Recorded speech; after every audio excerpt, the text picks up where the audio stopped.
So you're making a video game, a movie, or anything else, and someone's moving a big rock. Maybe this is a boulder blocking the cave entrance. Maybe it's an ancient stonework mechanism. It doesn't really matter too much what the context is. At the end of the day, in order to sell the moment, you have to make sure that it sounds right. So let's talk about how you can do that. There's a few different items that I like to use to create a stony kind of sound. Feel free to experiment with a few different options as well. The main thing that we're looking for here is a coarse texture.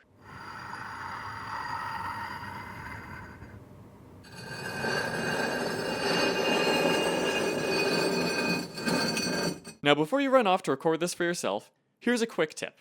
Check your recording settings and turn up the sample rate as high as you can. On my Zoom here, for example, I can go up to 96 kilohertz. Now let's talk about why we want to do this.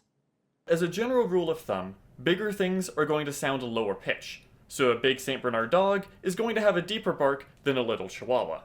What that means for us is that we want to pitch shift our sound down. And that can be done in Adobe Audition with the pitch shifter function.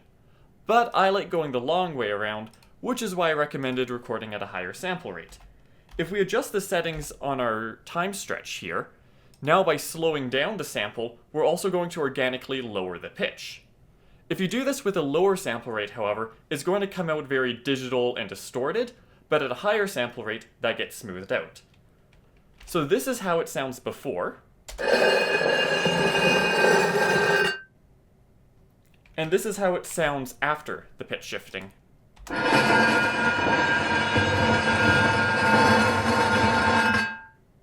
Now, as you might hear, there's still some room for cleanup. We can do some EQ, we can add some reverb, things like that, but that's where individual taste is going to come in a little bit more, so I recommend you just mess around with this and have some fun.